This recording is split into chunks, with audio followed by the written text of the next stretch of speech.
Those Damn Ross Kids is a podcast for adults, and the opinions we express do not reflect the opinions of our employers or even ourselves. If you would like to support the show, go to Duckfeed.tv/tipjar and check out our Patreon campaign. Hi. Did you refill your Pepsi? I did. Yeah. Yes, and now I'm going to eat a single of cheese. One single craft single? Yeah, but it's pepper jack. How does that work? Does it still have the like waxy kind of just like pressed goo?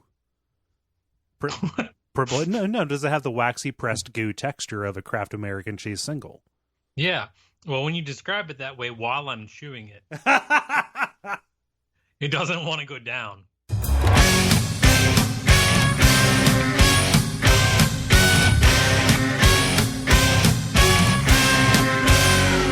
Those Damn Ross Kids, a conversation between brothers, featuring Kris and Kole Ross.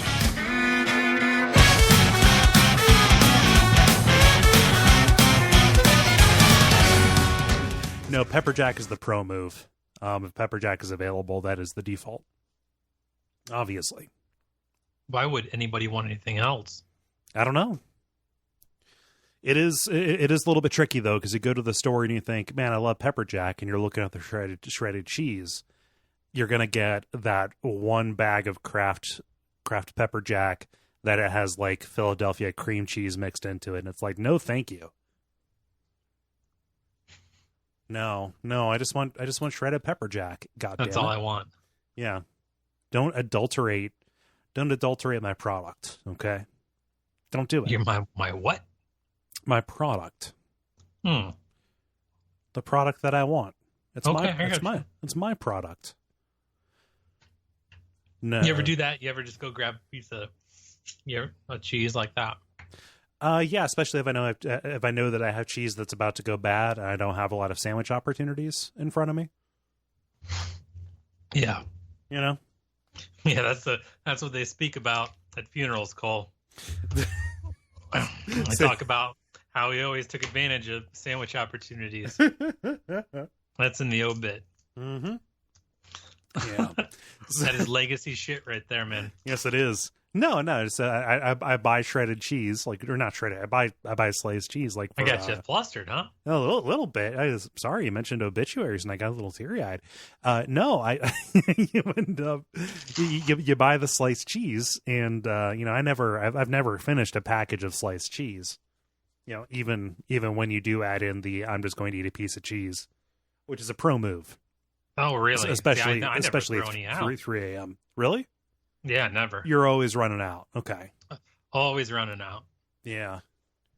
Huh. No, I always have to be careful. Like, you pick it up and you inspect it for the spots. Right. Right. So when you eat it, do you fold it and break it into pieces? I fold it once so that it is narrow enough to fit into my mouth. so that it is narrow enough to fit in my maw. Yes. Okay. Yeah. That's a wrong way to do it, but what do you mean? Do you rip off little squares like it's blotter acid cheese? Yeah. Okay. I do. Yeah. I've done that in the past where I've made very, very unsatisfying adorned Triscuits. You know, you get out some Triscuits and you get out a sliced cheese because you don't have a chunk cheese because I'm not made of time. Okay. No. And then you take the slice of cheese and you fold it either into quarters or into nines, and you lay the Triscuits out on a plate and you put the miniature square of cheese on top of the Triscuit, and then you pick it up and eat both of them together. I've done that. You know, it just occurred to me while you were talking, Cole. I've never listened to a goddamn word you said. Continue. That it costs more to get fruit cut up than it does to contract someone to stab an enemy. Okay. Have you ever looked at how much it costs to buy fruit that's cut up at the grocery? Oh yeah, like cut up fruit or like a crudité tray, a crudité tray. Yeah, Sure.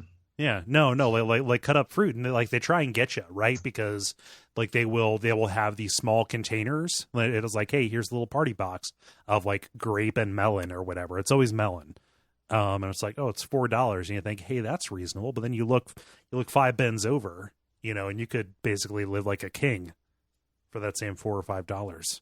Right. Yeah. But it takes so much time. You mentioned cubed cheese. Yeah. We just don't have enough time.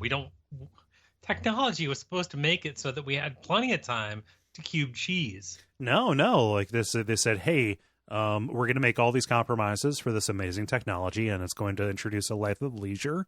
You're going to have all the cheese you want, but no, it just increases the margins. I am eating a Kraft single, like a chunk. A fucking Kraft single, unwrapping it into your microphone while you talk, so I can't edit it out. There's societal forces that pushed you to that. Mm-hmm. Yeah. This is my stand. No more. No. This is my fight song. No more, I say. Yeah. Also, as just like as just one man, I've never finished a cube of cheese. Or a block of cheese. You think, hey, I'm not going to pay the convenience upcharge. I'm just going to buy the brick. No, never finished one of those. Really? Yeah. You're missing out. Yeah. Maybe you and I just don't like cheese as much as each other, Maybe I just like cheese less than you. Right. No, but I get it. I get a 3 a.m. cheese thirst just like every other human. We told you I didn't. Working on my night cheese. You were definitely singing night cheese. Night cheese. Yeah. No, you. Oh, hey, we slept in the same room recently. We did. In time. Right, when we went to that show, yeah. Did I talk? Did I? No.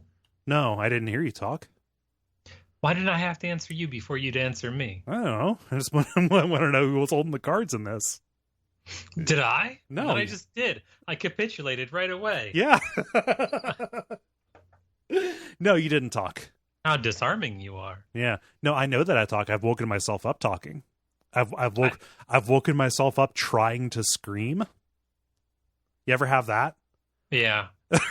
It's like, man, why do every morning. but you've got your body's paralyzed, but you're having this terrible dream, and like, okay, well, I'm like, it says systems activating, okay, and you wake up and you realize you've got the just like that pressure without the sound right there behind you. Yeah. Nah, I close my eyes around 10 and scream until about 5:30. This is my corner. It's where I thrash. Yeah, no, I didn't hear you talk. I just wondered. Yeah, well, it's good to know. You're asleep. You're gone. You don't know what's going on. Yeah, you mentioned that you went and refilled your Pepsi. I've been in a little bit of a real faux pas kind of zone, because occasionally I gotta go to Arby's because I'm a trash person. You get your slider and your potato cake, right? Damn it, Johnny! I love my big beef and cheddar. Yeah, but occasionally you get a meal. You get a meal, and for my entire life, Arby's has been a Pepsi joint. Okay, so you say, hey, what do you want with that? I will take a medium diet Pepsi, please. And recently, sometime here, again, this might be a Mandela effect thing, they started saying, you say that, then pause, literally 5 minutes later, we don't have Diet Pepsi. No, they're a Coke house now. Really? Yeah, they're a Coke house. Well, that's surprising. Yeah, and I haven't been there.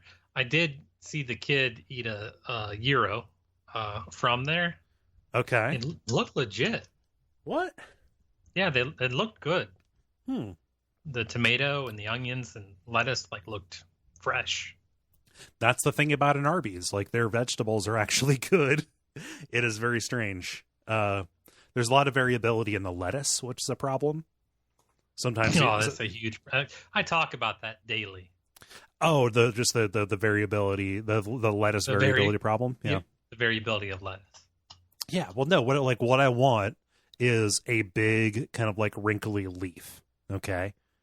And I want it to be kind of dark green. What I don't want is kind of the soupy, just kind of miserable Gordon's Food Service shredded lettuce at the bottom, right? Okay. No, that's unacceptable. I want a big, beautiful, just like with that nice little like almost like corrugation Big, or beautiful crenellation wall. on the ledge. Yeah, big beautiful wall of lettuce with just that awesome little curl at the end. Yeah, no, I want that. I just want it to be just a big old piece of crunch and a nice big, fresh, dark green piece of basically like a fig leaf, a literal thing that makes me feel just a little better about the chicken sandwich that I am eating right now. Sometimes you get that. Sometimes you get the shredded goddamn nonsense mess. How weird is it that people have foot fetishes? So I learned about foot fetishes from that episode of King of the Hill. And were you looking at a sandwich while you just did that thing you did? No. You didn't Google like perfect sandwich? No, I've got sandwich opinions, Chris. Okay. I know when I unwrap or unbox a sandwich what I'm looking for vis-a-vis a piece of lettuce, and don't get me started on the goddamn onions that sometimes they serve you. Maybe your sandwich opinions are keeping you from maximizing your sandwich opportunities. Is that possible, Cole?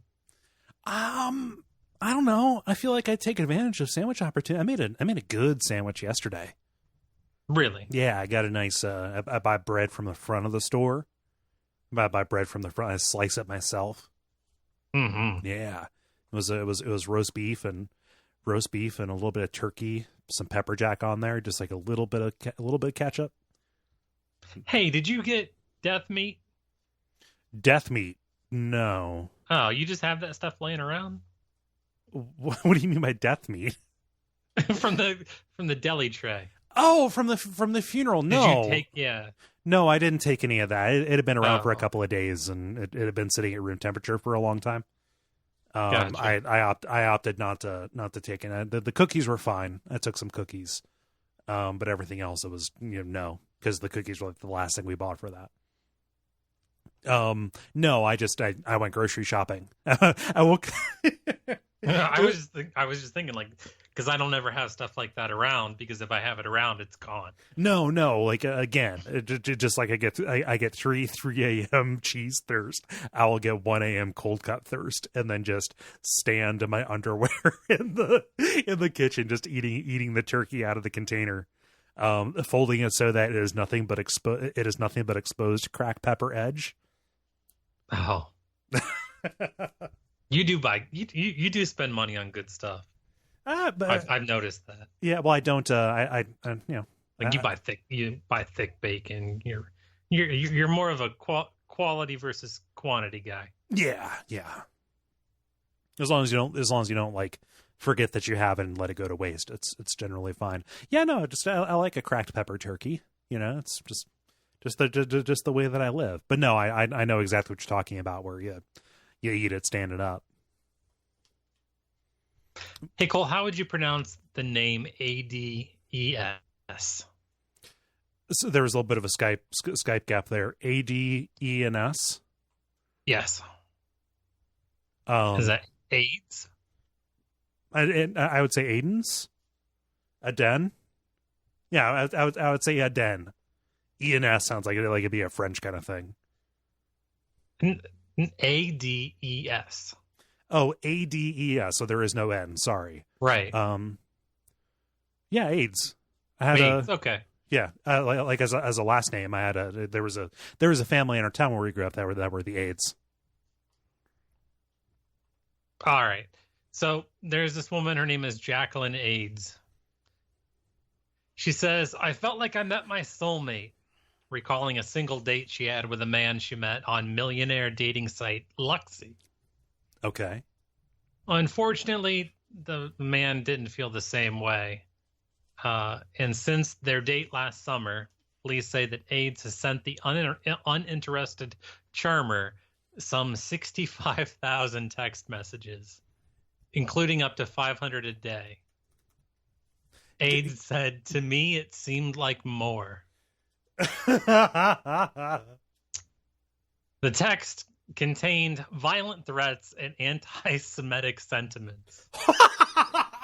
Police say that they surfaced after AIDS' date viewed security footage of her taking a bath at his Paradise Valley home in Arizona. What? While he was out of the country on April 8th. She broke in and was like, "I'm going to get my rub-a-dub on." Police who charged AIDS they charged her with criminal trespass. And they say that they found her car outside the residence with a large butcher knife on the seat. So she gets picked up for taking a bubble bath. Then she decides she's going to come back, sitting outside in the car with a large butcher knife. Well, just in case. AIDS counters that by saying that that she only had little floppy knives for her protection as she drove across America from Florida. Okay. Oh no, she was doing that at like the astronaut run, right? While she's doing that, she continued texting the man upon her release from custody. She texts him, "Don't ever try to leave me. I'll kill you." If I can't have you, nobody can. In other text, AIDS allegedly said she'd wear the man's body parts and bathe in his blood and called herself, quote, "the new Hitler." Okay, I've definitely turned around on this person. That's awesome. Why is she trying to date this Jew? Why do I always fall in love with the Jews? It's okay. Like if Hitler had a daughter, that's a great sitcom. She's just trying to make her way in the world today. Yeah. That'd be a great episode of My Two Dads. Oh, for sure. No, so just so people don't misunderstand, I'm not endorsing the anti-Semitism. I'm just endorsing the audacity to say what she said. That still makes me sound bad. There's something about the context of that tickled me. It made me laugh. She's now facing more charges on top of that because charges of stalking, threats, and harassment after she then showed up at the man's office claiming to be his wife. Okay.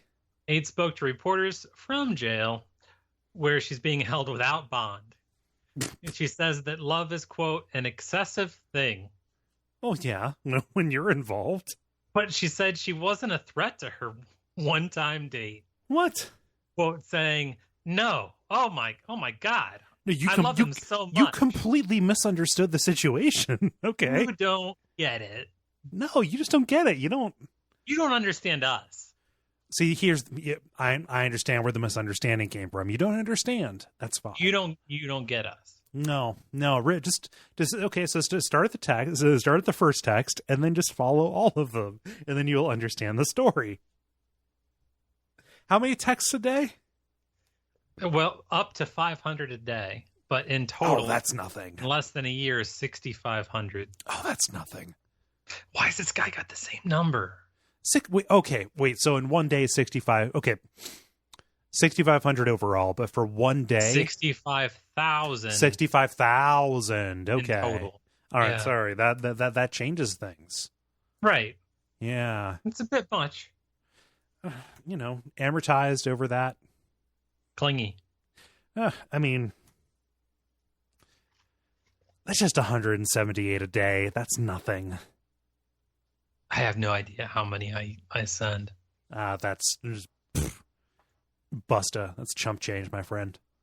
Cool. Yeah. Hey, Chris, what episode is this? Episode number 227 of the comedy podcast, Those Damn Ross Kids. Your name is? I'm Chris. And I'm Cole, and we're here to entertain your asses. We didn't do that. It felt weird not to have done that. Yeah, I do like the idea of her driving across country, though. Again, and texting along the way. Yeah, doing the astronaut. She didn't Siri up. She's not a maniac. She was dictating those bitches. Come on. Dictating those bitches. Yeah. I don't know why I phrased it that way, but here we are. Can't stop it now. I don't think I remember Eddie Murphy's Buckwheat saying that. What? Saying dictate those bitches. Yeah. I've got a story for you, Chris. Go. Okay. You know how we're both two people who still get Easter baskets and Christmas stockings? I don't. But you still get I like don't a get bag. an Easter basket. I get like a bag of those Cadbury egg things. You know what I'm talking about? Yeah, I guess that in the purple bag. Right. That purple bag that lasts for like 2 months. Not around here, buddy. Okay, all right. I No, don't but have that kind of restraint. no. What I'm referring to is that exact same thing, right? Like our mother still indulges us with treats around those times of year, and the thing that we almost always get is a bag or container of cashews, right? Right. I never buy cashews for myself because they're expensive. Yeah. And also I want to keep them special, you know. However, Cashews are for mommy. Yeah, these are mommy cashews. We may want to be careful because a woman in Ravenna, Ohio, well, she lived a nightmare. She's reaching into a bag of cashews, just mowing down. She finds something a little hard. Is that like a stem? Is that a hull? Is that a piece of shell? I realize I've never seen a cashew that hasn't been hulled and roasted, so who knows?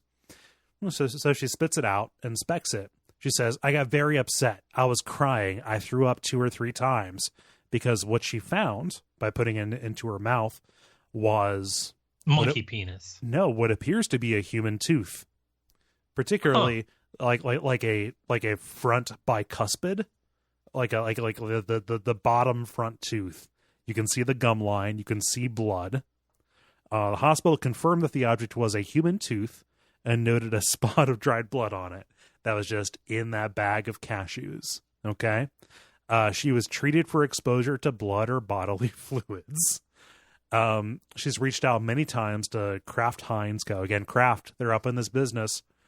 They responded and sent a courier to pick up the tooth. Why would you give them the tooth? They're going to dispose of the evidence. Chain of custody, motherfucker. Yep.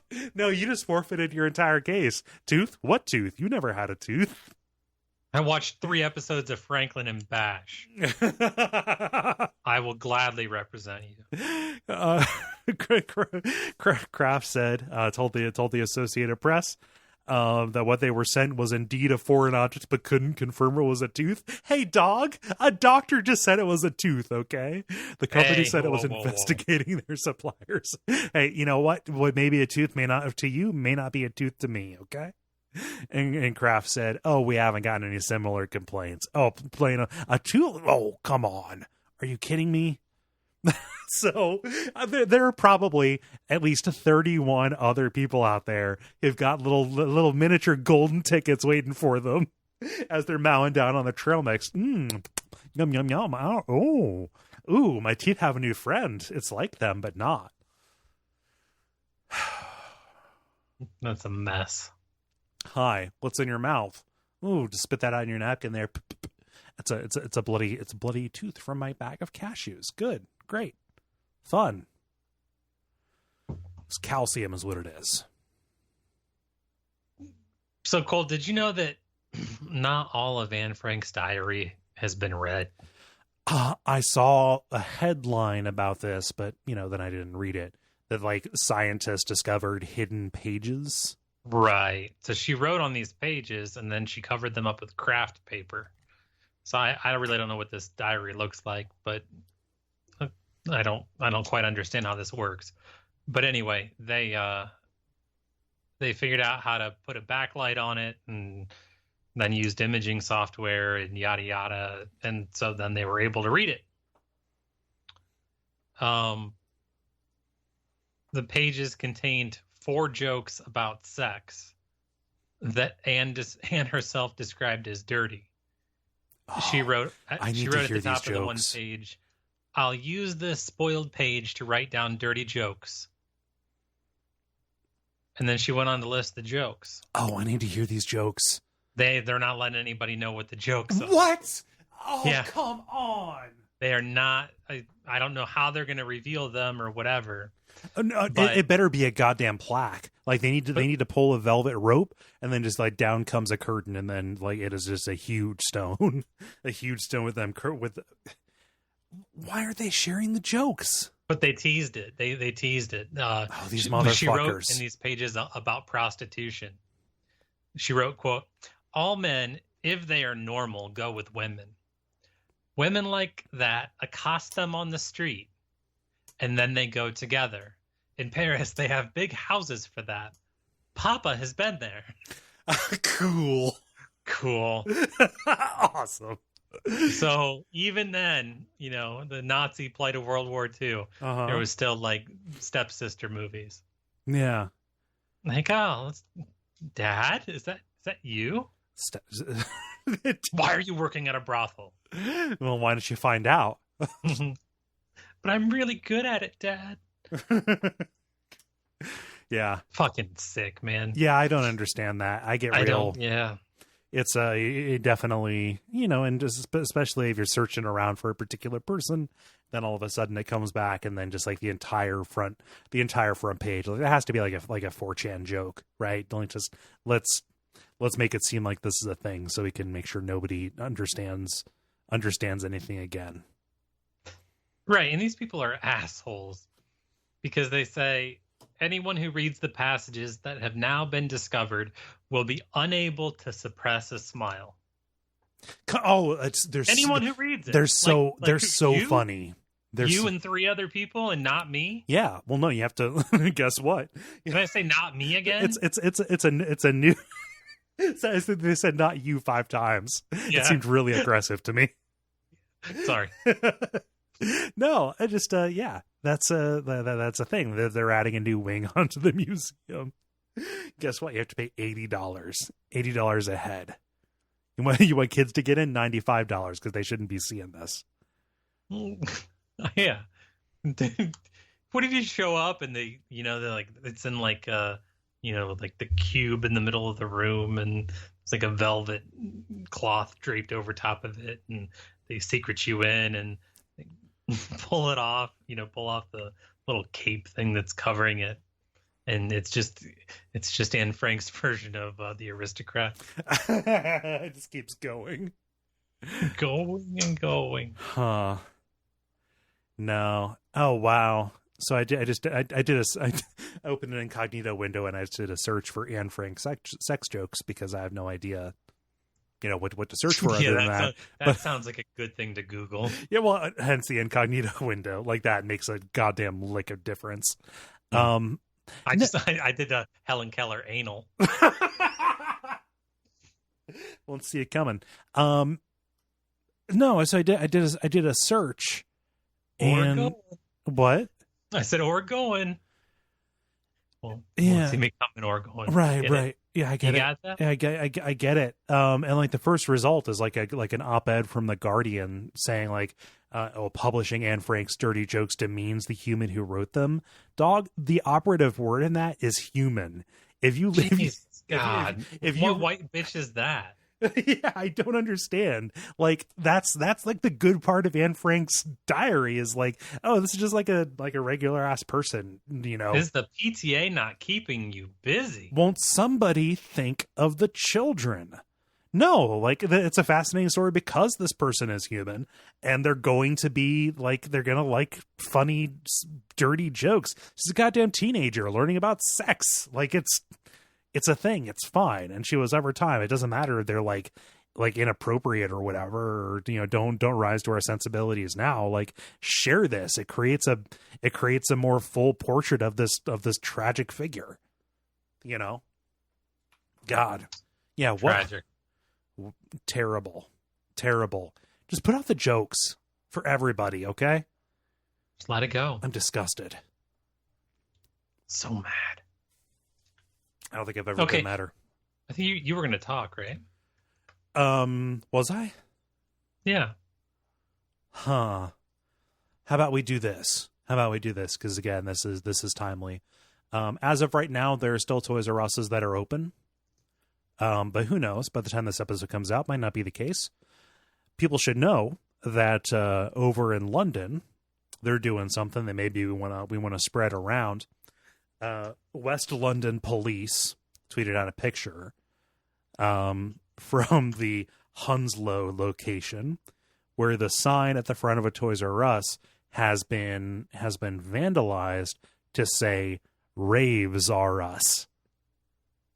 So a bunch of enterprising young West London people have decided, you know where it would be great to get dehydrated and die? To just load up on MDMA and fall frothing at the mouth? An abandoned, closed Toys R Us. So they decided, let's go to this abandoned husk, turn on our laser light, activate the DJ machine, and there you go. They made 5 arrests, and they even seized the sound system, and the police department has put out a warning telling people, hey, don't do this again. Which to me, all I hear them say, like, I look at that, all I see is do this. Do you know we used to go party inside the closed down Super K, right? What? Yeah. So that Super K in our town closed down and it remained unused for years and years, it seemed like, right? Like, what did they turn it? They turned it into a television shop or something after a little bit. So, like, that wasn't just a heroin squat. Like, what was the deal? It was just vacant, and we went in there and partied. What does party mean? There were some people that actually went and played Teenage Mutant Ninja Turtles in the sewer, like in the drainage tile underneath the parking lot. What do you mean by played Teenage Mutant Ninja Turtles? Just go and walk around the pipes, man. Okay. Isn't that what they did? Yeah, they just went down there, walked around. I think they were forced. I don't think it was a happy time. I don't think they lived down there by choice. I think it was because they ought not be. Oh, you don't put mutant in the name if you don't want to be judged, you know? No, I don't think they self-describe that way. I think they call themselves the Shell Friends. Hi, we're the Shell Friends. Hi, we're the Shell Friends. Didn't stick. This is Sheldon. Shelly. Yeah. That's really it. It's just those two names over and over again. And that's Ed. Yeah, and that's Ed. No, I walked around the old middle school after they closed it. You could get in through the band room. How dare you? And how dare you besmirch the memory of that old terrible like? Building? Yeah, I don't know. There was nothing really in there. Who'd you go with? Just people. So you weren't alone? No. Oh. You think I would do that alone? Do you think, okay, knowing what you know about me and especially what I was like when I was younger, do you think that would have been my idea? Do you think I would have looked at something and said, I might get in trouble for doing this, and had gone and done it on my own volition? I don't know, maybe. Yeah. No, never can tell with you. I was too much of a square for that. Did you ever get into the steam tunnels under that school building? Yes, I think we told this story about mummifying chickens and then putting them down in the crypt in the bottom of the school. Under the gym? Yeah. Yeah, I don't remember talking about the mummifying chickens. I've definitely gone... Yeah, we mummified chickens, man. Like as a part of the classroom activity, or just... Yeah, we were learning about Egyptians and shit. Okay. That's fucking gross. Yeah, and then the boiler room flooded. There were just 30 really salty chickens floating about chest height. Just being real angry about something. Yeah, so those chickens are salty. Well, I think we put lots of salt in them. Yeah, to desiccate them. I guess it smelled real bad. Yeah. No, I like it. But we actually drew on the walls going down there. That was you? Yeah, we put hieroglyphics on there. Huh. Weird. Yeah, that was the teacher that we saw her tit. Okay, we may need to bleep this out. Which teacher was this? Oh, I didn't have her. Yeah. Well, I did. Oh, yeah. No, under what? So this would have been like a 5th or 6th grade teacher. What circumstance did you see this teacher's tit? she was leaning on a table and the table fell back and Just she, out it popped? Yeah. Tit. Huh. So matter of fact. Yeah, a tit, man. Yeah. Well, was there another way into those steam tunnels or into that boiler room besides that creepy ladder near the boys the boys' locker room? Well, there's the indie entrance. The what? The indie entrance. I don't understand. I heard you. I didn't know what you meant. You have to plunge a spear into the right hole in the floor. Oh, okay. The Indiana Jones entrance. Yeah, okay. Yeah. No, I think it's just the ladder. Yeah, that's very strange. That seems quite inconvenient. Yeah. Never took that ladder up. The hatch was always closed at the top of it. Yeah. Now it's a retirement home. The door in the floor is a hatch. I think it's hatches both up and down. Gotcha. Yeah. Oh, people should know. Well, I guess this is expired. Bed Bath & Beyond was accepting Toys R Us cards until April 5th. So that's just a little bit of closed business. Get on that. Give me a story that'll close us out. A story that will close us out. Okay. This is kind of new information, and essentially what it is in 2015 there was this huge outrage, like that ISIS was contacting and harassing the spouses of active military, like telling them that they were going to come slaughter their family. Well, that's, and all this, and that's awful. Making these threats to these military wives. Okay. Like as ISIS, you know? Right. And so their online reach, there was like this big, uproar and everything. I mean, this was just shitty teenagers pretending to be ISIS, right? Yeah. And they called themselves, no. They called themselves the Cyber Caliphate, right? Okay. Turns out, we find out that was actually Russian hackers from the same Fancy Bear group that fucked with the election. Huh. So they're over there at the IRA, the Internet Research Agency, and they're just they're just torturing war widows. Yeah.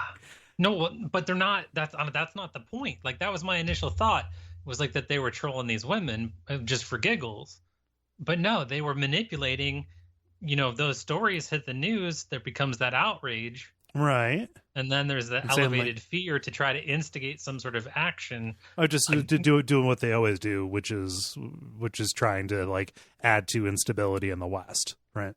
Right. It's like, look at how terrible ISIS is. We need to fight them extra hard. Yeah. Yeah, but they're really good at it. Oh yeah, they're the best. Why aren't we doing this? Who knows that we aren't? Well, it's not working. Well, I guess that's true. Yeah, no, like we're over here just like losing our shit about it. All I'm asking for is a proportionate response. Yeah. Well, they're years ahead of us in that regard. They were talking about doing this back in like 2004. Like they've got a lot of run up, and we cannot catch up to them. Yeah. Sorry, America.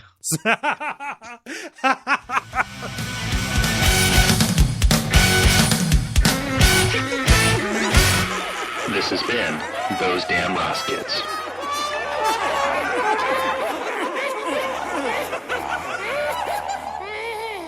Chris, do you want me to tell them what they can do? Please.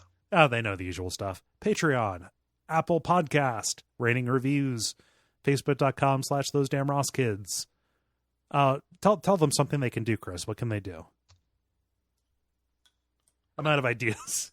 I don't know. Give to a worthy charity that supports young people who want to be clowns. Yeah. Clown kids. I don't know. What are you going to do? Yeah. Give Kole money. He needs it. Sorry, America. Sorry.